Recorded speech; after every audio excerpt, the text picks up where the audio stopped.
जय श्री ओम नमः सिद्धेभ्यः। प्रणमो अर्हन्ताणं प्रणमो सिद्धाणं नमो आयर्याणं प्रणमो वज्झायाणं प्रणमो लोये सव्वसागुणम्। मङ्गलं भगवान् वीरो मङ्गलं गौतमो गणी मङ्गलं कुन्दकुन्दार्यो जैनधर्मोऽस्तु मङ्गलम्। सर्वमङ्गलमाङ्गल्यं सर्वकल्याणकारकं प्रधानं सर्वधर्माणां जैनं जयतु शासनम्।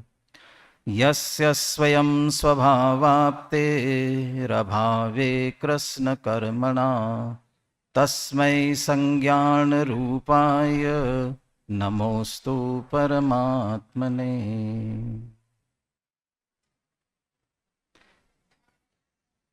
आचार्य पूज्यपाद विरचित इष्टोपदेश।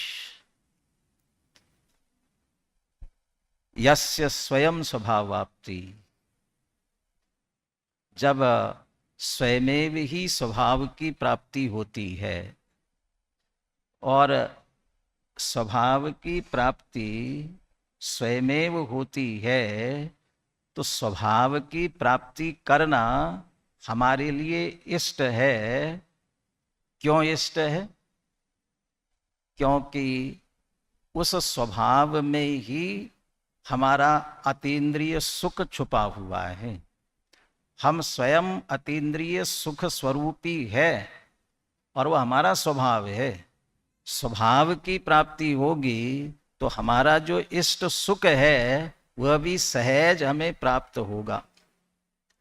यदि स्वभाव सुख ये इष्ट है, हमारा स्वयं का स्वभाव है, तो फिर उसकी प्राप्ति का उपाय हम में है कि बाहर है, दूसरे में है? उसकी प्राप्ति का उपाय भी हमारे पास ही है। जब स्वभाव हमारा, उसकी प्राप्ति का उपाय हमारे पास हमारा है, इतना सब होते हुए भी उसकी प्राप्ति हमें क्यों नहीं हो पा रही है? लोक में कहा जाता है राई की ओट में पहाड़ है। राई की ओट में पहाड़ है क्या मतलब? आंखों के सामने यदि छोटी सी राई आ जाए, वो राई दिखाई देती है, लेकिन उसके पीछे पूरा जो पहाड़ है वो पहाड़ दिखाई नहीं देता है। हमें भी जो अभी उपलब्ध संयोग है, उतने ही संयोगों में हम अपने आप को मैं और मेरा समझकर, मैं मेरा और उसी में सुख खोजने की कोशिश कर रहे हैं, और उसके पीछे हमारा वास्तविक स्वभाव अतीन्द्रिय अनंत सुख, जो अनंत ज्ञान के द्वारा प्रकट होने वाला है, वो पूरा का पूरा उसके पीछे है। लेकिन मात्र वो राई बराबर, जितना अभी हमें उपलब्ध है वो राई के बराबर है, और उस राई में ही हम मस्त हो रहे हैं। किस कारण से? मोह के कारण से, अज्ञान के कारण से। अब वह उतनी सी राई दूर कैसे हो? आचार्य देव से भी हमने पूछा था, आचार्य पूज्यपाद स्वामी से, यदि वह राई अज्ञान की, मोह की हमारी दृष्टि में छाई हुई है, तो दूर कैसे होगी? देखो, आचार्य देव तो ये तो नहीं कह सकते थे कि मेरे पास आओ, मैं तुझे उपाय बताता हूं। लेकिन उन्होंने ये कहा, गुरुपदेशात् अभ्यासात् संवित्ते स्वपरांतरम यो जानाति स जानाति मोक्ष सौख्यम निरंतरम। गुरु के उपदेश से, अभ्यास से, गुरु का उपदेश। तो आचार्य पूज्यपाद देव ये जो दे रहे हैं ये इष्टोपदेश, ये गुरु का उपदेश नहीं है, वे स्वयं गुरु नहीं है। वो कहते अकेला मेरे पास ही आने की जरूरत नहीं है, जिन जिन ने यह प्रकट कर लिया है वे सब गुरु है, उन सबके उपदेश से। लेकिन मात्र उपदेश से काम नहीं होगा, स्वयं अभ्यास करना पड़ेगा और अभ्यास के साथ स्वयं अनुभव करना पड़ेगा। तो स्व और पर का अंतर, स्व और पर का भेद विज्ञान हो सकेगा। और यदि वह हुआ तो इस सुख को तुम निरंतर प्राप्त कर सकते हो, इष्ट की प्राप्ति हो सकती है। अब स्व परांतर हमारे अंदर कैसे हो सके, इसके लिए हम प्रयत्न कर रहे हैं, इसके लिए हम प्रयास कर रहे हैं। वैसे पूरा जीवन भी लगा दे तो कम है, क्योंकि ये विपरीतता जो पड़ी हुई है, ये कब से पड़ी है विपरीतता, कब से पड़ी है? मोह महामद पियो अनादि, भूल आपको भरमतवादी। जो अनादि की विपरीतता है तो फिर वो इतनी आसानी से चली जाएगी, इतनी आसानी से चली जाएगी। लोक में कहते हैं किसी का धर्म, आजकल उदाहरण देना भी मुश्किल है, किसी ने कदाचित, ये पुरानी बात है, अपन पुरानी घटना कह करके उदाहरण दे देते हैं। जब किसी ने किसी का धर्म परिवर्तन किया और वो धर्म परिवर्तन कराने के लिए, उसको अपने धर्म में लेने के लिए उसे शोरबा पिला दिया, मुसलमान बनाने के लिए उसे शोरबा पिला दिया, और अब वो मुसलमान बन गया ना। लेकिन उसे जब कोई कमर दर्द होता था, घुटने दर्द होते थे और उठता बैठता था, तो उसके मुंह से हे राम निकलता था।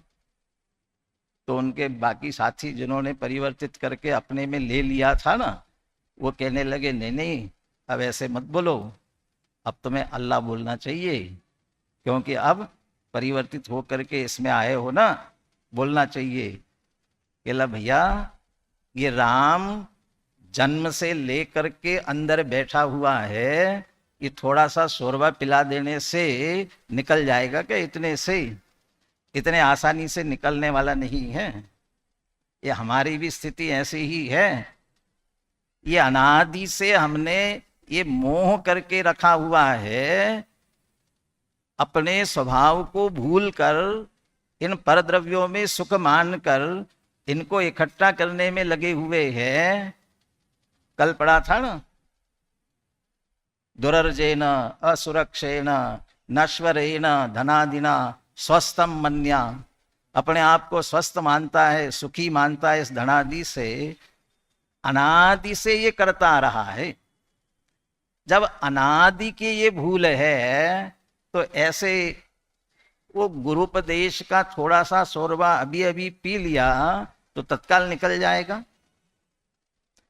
कोई बोतल है और बोतल पर एक ढक्कन लगाया और उस ढक्कन को हमने घुमा करके बंद किया, तो उसके जितने पेंच है उतने पेंच हमने घुमा करके उसे बंद कर दिया।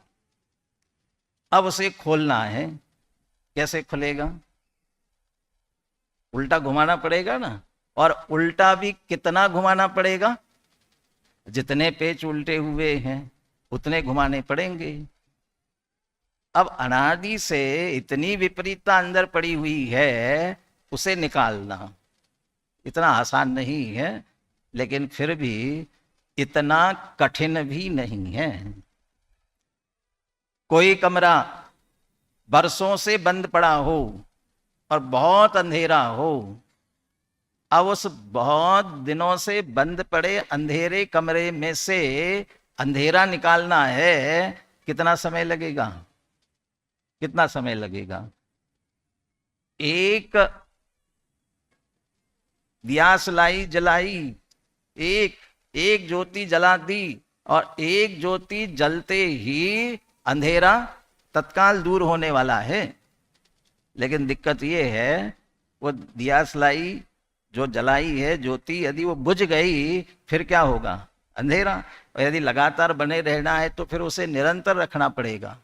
हमने सुना, अनेकों बार ऐसा लगता है ना, जब सुनते हैं तब तो ठीक लगता है, यहाँ बैठे जब तक तो ठीक है, लेकिन उठकर चले गए तो बस वहां चले गए तो फिर हो गया, उसके बाद में भूल गए। 3 प्रकार के श्रोता होते हैं, एक पत्थर की तरह, एक कपड़े की तरह और एक शक्कर की तरह। पत्थर की तरह जो श्रोता होते वो कैसे होते हैं? वो पानी में डाल दिया या पत्थर पर पानी डाला, क्या होगा? जब तक डाल रहे हो तब तक वो गीला है, और पानी डालना बंद कर दिया तो पत्थर फिर वैसा का वैसा।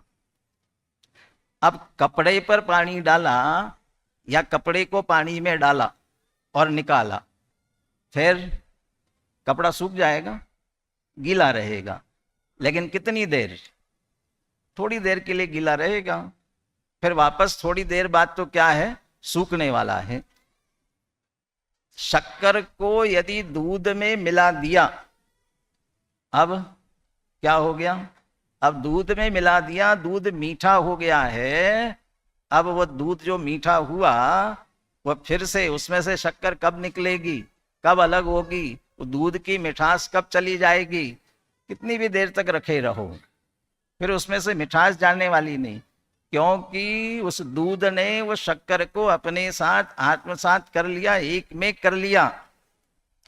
जो अभी यहाँ बैठ करके सुनते तो है, उस समय ऐसा लगता हाँ समझ में आ रहा है, बिल्कुल ऐसा, हाँ, लेकिन जैसे ही बाहर चले जाते सब निकल जाता है।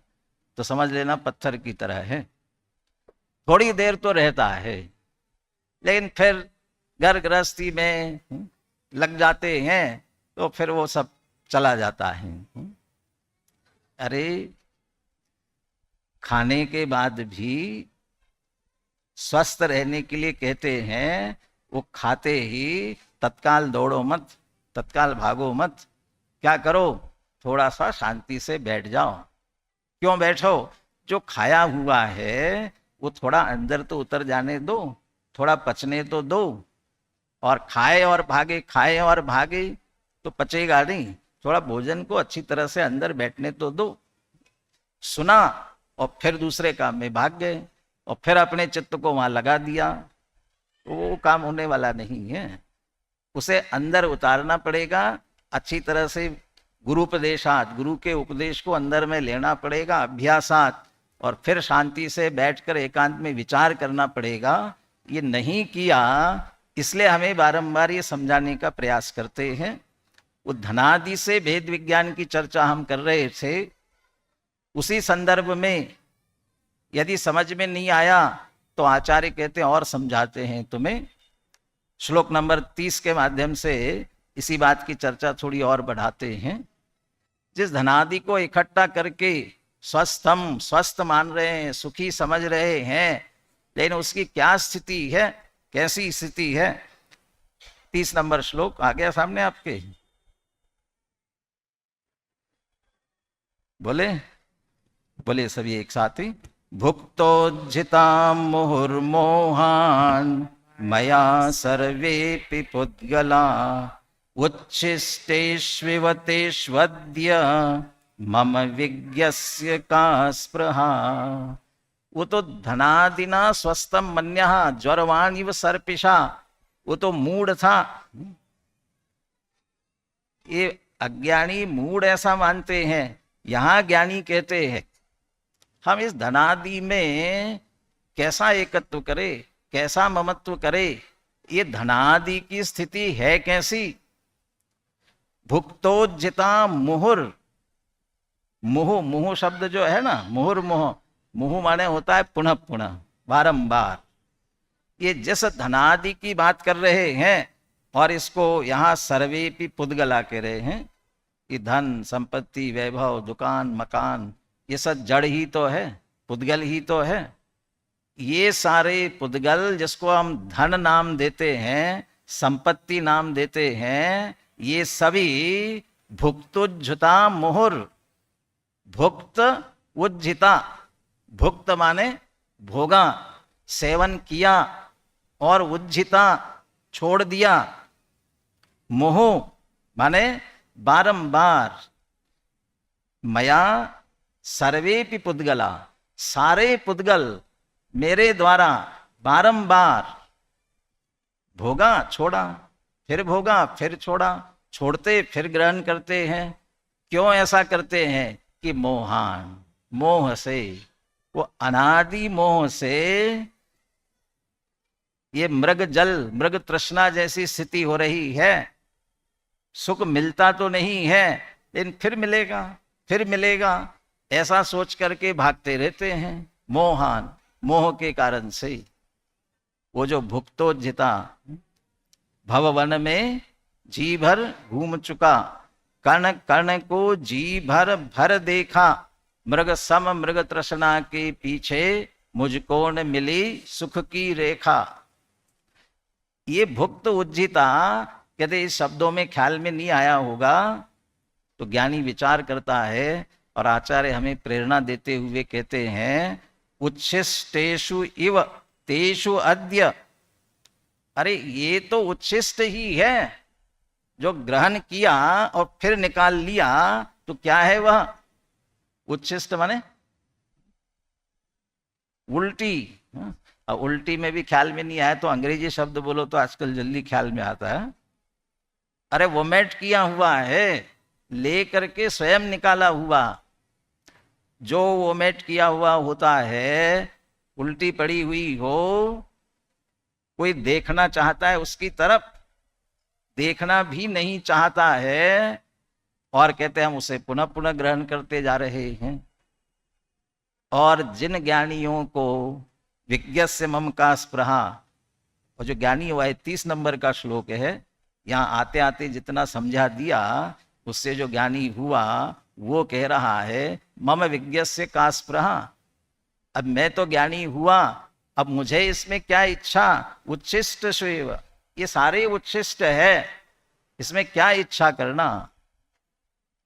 एक बार पुनः श्लोक बोलिए और इसका पद्यानुवाद बोलिए और भाव ख्याल में लीजिए, बोलिए। भुक्तोज्झिता मोहर्मोहान् मया सर्वेऽपि पुद्गला उच्छिष्टेष्विव तेष्वद्य मम विज्ञस्य का स्पृहा।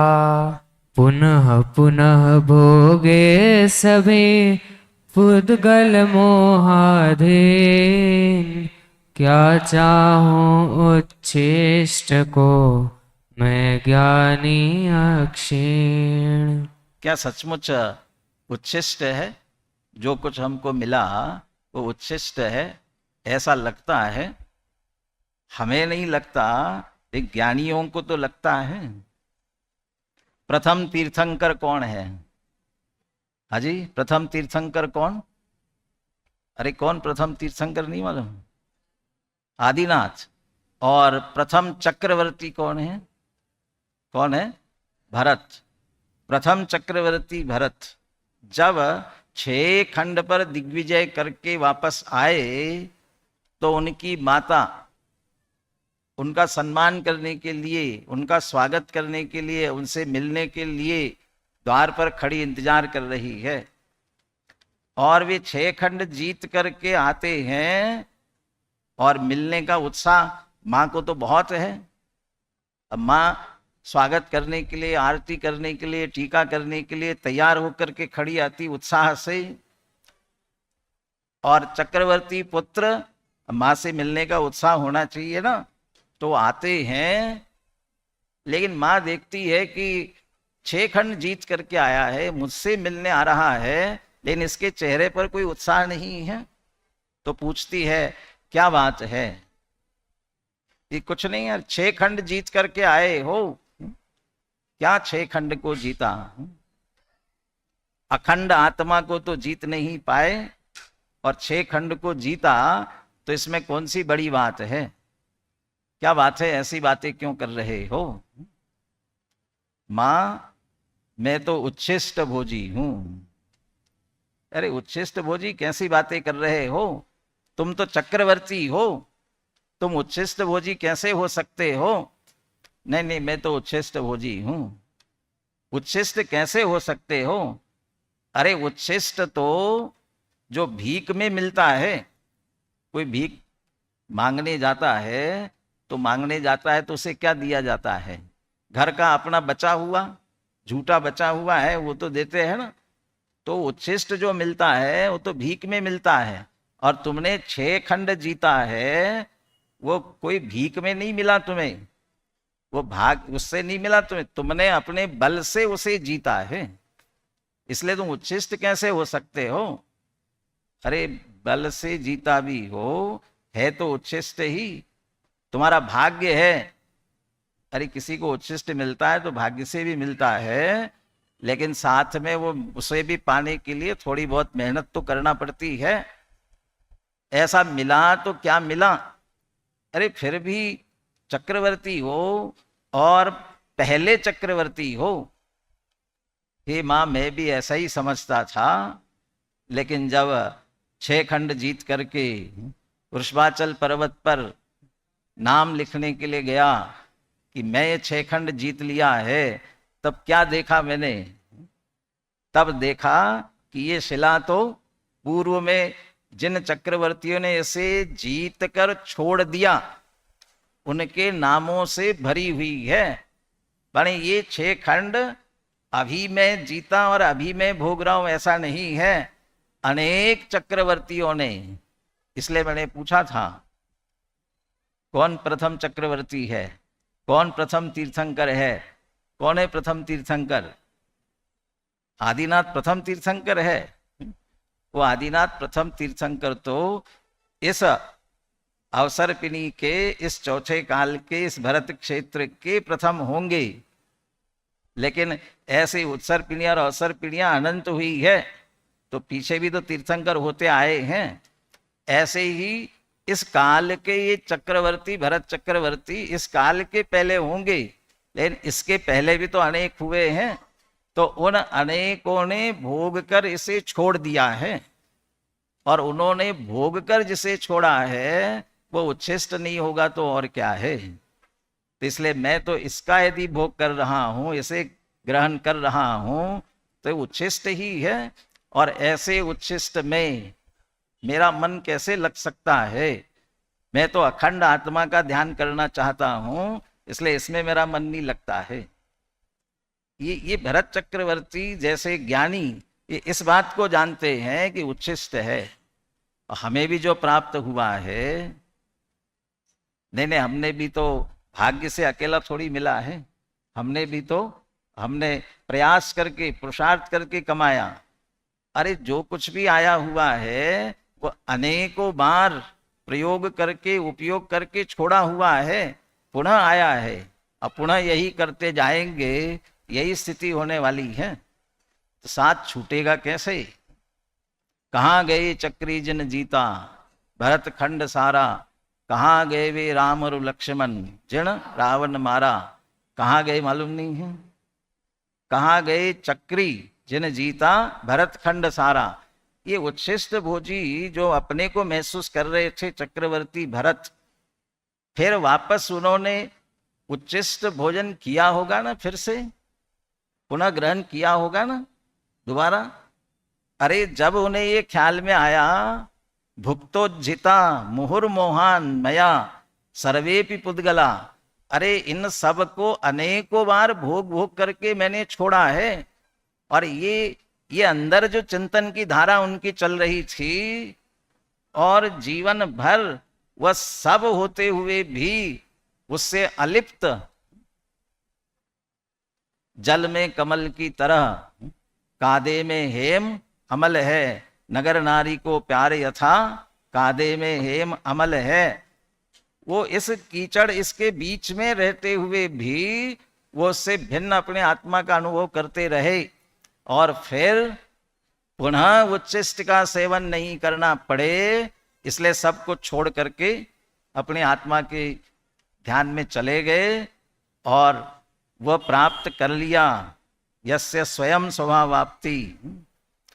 वो 6 खंड जो मिला था ना, वो 6 खंड भी, वो 6 अपन ने चर्चा यहां से प्रारंभ की थी।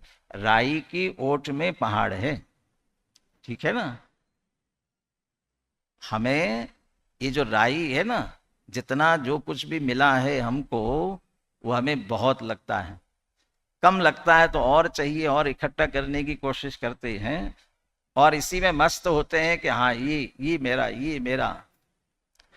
भरत चक्रवर्ती को जितना 6 खंड मिला था, जितना वैभव था, कितना 96,000 रानियां, अक्षौहिणी सेना, ये सब कुछ था ना, वो सब उन्हें राई की तरह दिखता था।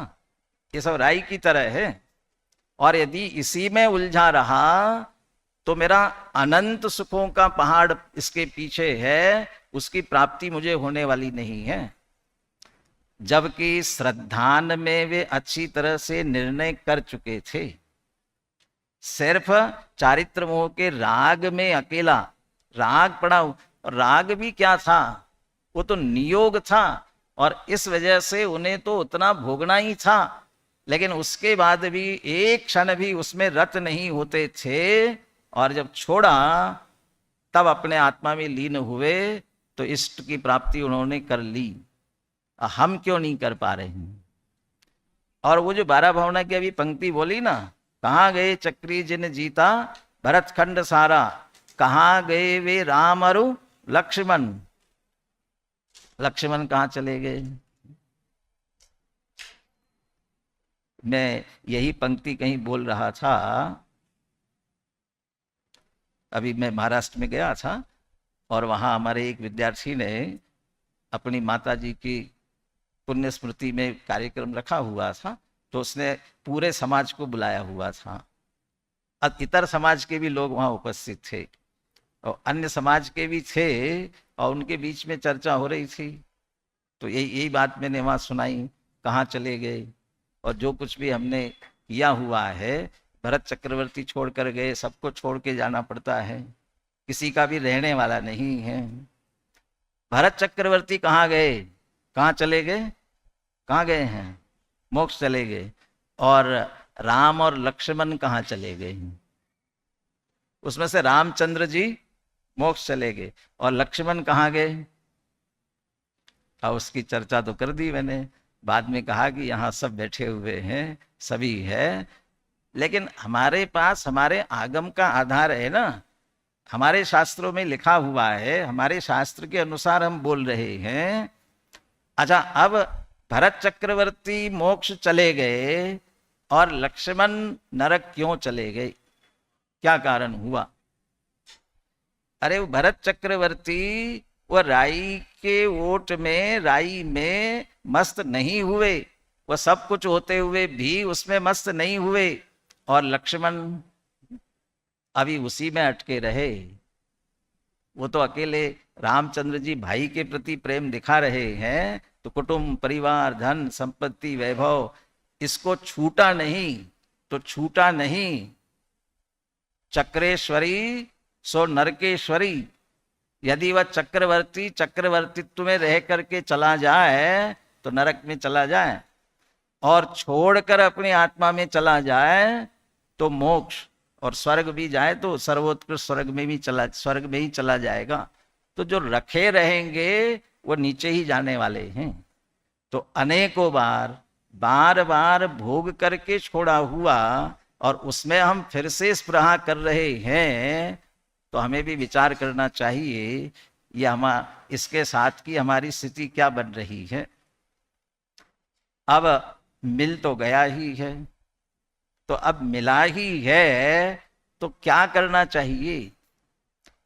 जो मिला भी है तो भाग्य से मिला, तो हमें मिला, हमारे पास ही रहेगा क्या? ये जो धन, संपत्ति, वैभव, इसको ये लक्ष्मी जिसको कहते हैं ना, इसको वेश्यासम कहा। ये वेश्यासम लक्ष्मी, कौन इसका पत्यारा? आज हमारे पास है, कल किसी के पास हो जाती है। हमारे पास भी है तो हमारे पुण्य प्रमाण है। यदि पुण्य का उदय हो तो रहेगी, और पुण्य का उदय न हो तो नहीं रहेगी। कोई देना चाहे तो भी दे नहीं पाएगा, दे तो भी रहेगी नहीं। जिसका पुण्य का उदय हो उसके पास ही पहुंच जाएगी। एक व्यक्ति, उसके व्यापार में बहुत घाटा लग गया, सब कुछ चला गया। सब कुछ चला गया तो उसकी पत्नी ने कहा कि मेरे पिता बहुत अच्छे संपन्न है, अच्छा व्यापार है, सब कुछ है, आप एक बार उनके पास जाएं, उनसे मिले तो पुनः अपन वापस अपना व्यापार धंधा वगैरह शुरू कर सकते हैं। तो पत्नी के कहने से वो अपने ससुराल चला गया। ससुराल में स्वागत हुआ, लेकिन कुछ भी कहने की हिम्मत नहीं हुई। कैसे मांगे? अपने ससुर से कैसे मांगे? वो लोक में कहते हैं ना, उत्तमा आत्मन ख्याता और पितु ख्याताश्च मध्यमा, और तीसरा मातुलेन ख्याता और ससुरेण ख्याता अधमा अधमा। वो ससुर से यदि कोई प्रसिद्ध हो जाए तो अधमा अधम कहलाएगा ना। कहले मैं कैसे मांग सकता हूं इनसे, इनसे कैसे मांगू? तो चुपचाप रहे, कुछ भी नहीं मांगा। लेकिन स्थिति तो उनको मालूम थी, और ने कहा यदि मैं ऐसा कुछ दूंगा तो इनका सम्मान नहीं रहेगा। तो उन्होंने एक हलवाई से कहा कि लड्डू बनाओ, और मैं ये सोने की मोहरे दे रहा हूं, ये सोने की मोहरे इस लड्डू में रख करके और देना। तो लड्डू में रखा करके उसने बना करके दे दिए। अब आए और जब वो जाने लगे तो अपने दामाद को वापस जाने के साथ में ये डब्बा भी रखा, लड्डू का डब्बा रखा। अब वे लौट कर जाने लगे, जेब में कुछ था नहीं, अब लड्डू का डब्बा लेकर जा रहे हैं। अब वो सोचे कि मैं तो कुछ सोच कर आया था, ये सहयोग करेंगे, इनने तो कुछ सहयोग किया नहीं है। अब उन्हें नदी पार करना थी, तो जो नाविक था और उसको देने के लिए भी कुछ नहीं था। उन्हें के लड्डू का डब्बा दिया हुआ है, अभी क्या काम आएगा, इससे क्या होगा। तो उनने उस नाविक को वो लड्डू का डिब्बा दे दिया, भैया मुझे पार करा दे, और डिब्बा दिया और चले गए। अब नाविक ने देखा कि ये लड्डू का डिब्बा मेरे क्या काम का, लेकर के जाऊंगा घर, एक दिन खा पी करके उड़ा देंगे, इससे अच्छा तो मैं इसे हलवाई को वापस देता हूं। हलवाई को दे करके जो कुछ पैसे मिलेंगे तो पैसा काम आएगा। वो हलवाई के यहाँ गया और हलवाई को दिया और कहा कि ये इसको रुपया मुझे दे दो। तो लिया उसने, रुपया दे दिए और रखा। इतने में सेठ जी आए, उनने कहा कि ये लड्डू दामाद के लिए भेजे थे, घर के लिए भी ले ले वे। तो उससे कहा कि एक डिब्बा लड्डू हमको भी दे देना, भी घर भी ले जाता हूँ। तो कहला हाँ ठीक है लीजिए। वही डिब्बा उसने उठा करके सेठ जी को दे दिया। और सेठ जी घर आए और जैसे ही लड्डू खोला वैसे ही उसमें से सोने की मोहरें निकली। उन्हें माथा पकड़ लिया, मैंने तो दामाद जी को दिया था और लौट फिर करके कहाँ आ गया, मेरे ही पास में आया। अब दामाद जी के साथ क्यों नहीं गया और सेठ जी के पास में लौट करके क्यों आया? क्योंकि अभी उनके पुण्य का उदय नहीं था, तो स्वयं तो मिलेगा ही नहीं, और दूसरा भी कोई सहायता करने की कोशिश करेगा तो भी मिलने वाला नहीं है। और जिसके पुण्य का उदय हो वो निकालना भी चाहे तो निकलने वाला नहीं है। तो हमारे पास भी भले ही भुक्तोजिता हो, लेकिन जितना जो कुछ भी आया हुआ है वह भी तो हमारे पुण्य के उदय से आया हुआ है। पुण्य के उदय से तो आया हुआ है। लेकिन पुण्य के उदय से मिला हुआ परिग्रही कहलाता है ना। जितना संयोग है वह परिग्रही कहलाता है ना। और यदि वह परिग्रह कहलाता है तो पाप है कि पुण्य है? पाप है कि पुण्य है? पाप है। परिग्रह है तो पाप है। तो यदि पाप है तो इस पाप को पाप ही रहने देना है कि कुछ उपयोग करना है? दो तरह का पुण्य होता है, एक पुण्यानुबंधी पुण्य और एक पापानुबंधी पुण्य। ऐसे पाप भी दोनों तरह का होता है, पापानुबंधी पाप और पुण्यानुबंधी पाप। जिनने भी इससे पहले पुरुषार्थ सिद्धि उपाय की चर्चा चल रही थी ना, वो पुरुषार्थ सिद्धि उपाय में कैसे कैसे भाव और कैसे कैसे फल मिलते हैं ये सुना होगा, तो उन्हें इस बात में आश्चर्य नहीं होगा कि पापानुबंधी पुण्य, पापानुबंधी पाप, तो पाप जो है वो पुण्यानुबंधी भी हो सकता है। वो इसमें आश्चर्य नहीं होगा, क्योंकि कोई कदाचित हिंसा करे। डॉक्टर किसी का ऑपरेशन करते करते ऑपरेशन टेबल पर कोई मर जाए तो हिंसा हुई ना, घात हुआ ना, तो पाप लगता होगा, पाप लगेगा। अरे वो तो उसको बचाने के लिए कर रहा था, बहुत प्रयास किया लेकिन नहीं बच पाया, किया तो पाप, लेकिन बंधेगा क्या? अभी हम बात कर रहे थे पुण्य दो तरह का, पुण्यानुबंधी पुण्य और पापानुबंधी पुण्य। ये हमें पूर्व पुण्य से कदाचित मिला हुआ है, ये भले ही उच्छिष्ट हो। हमारे शास्त्रों में ऐसा कथन आता है, अरे कौवे को खुरचन भी मिल जाए तो खुरचन भी मिले तो कौवा जो है वो अकेला नहीं खाता है, वो काव काव काव करके सारे अपने सारे कौवों को इकट्ठा करता है और सबके साथ मिल बांट करके खाता है।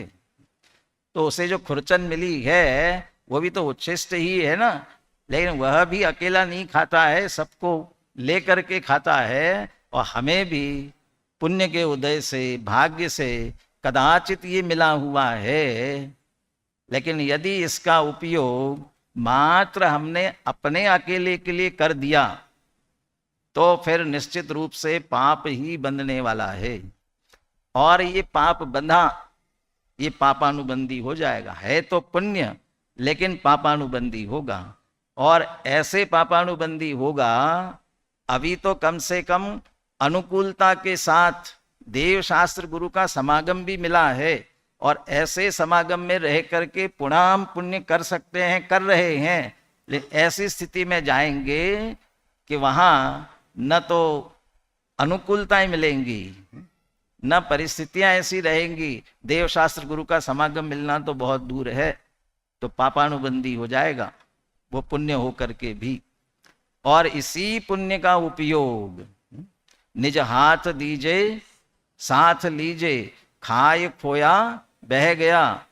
यदि हम अपने ही उपयोग में ले लिया तो ये बह जाने वाला है। बह जाने वाला है मतलब कोई काम नहीं आने वाला है, पाप ही बांधेगा और स्वयं तो बह जाएगा ही, और हमें भी 4 गति 84 लाख योनियों में बहा कर ले जाएगा। खाए खोया बह गया, तो निज हाथ दीजे, अपने हाथ से दे करके जाएं। आज कौन सा दिन है? धर्म 10 लक्षण में से कौन सा है? उत्तम त्याग है ना, उत्तम त्याग है।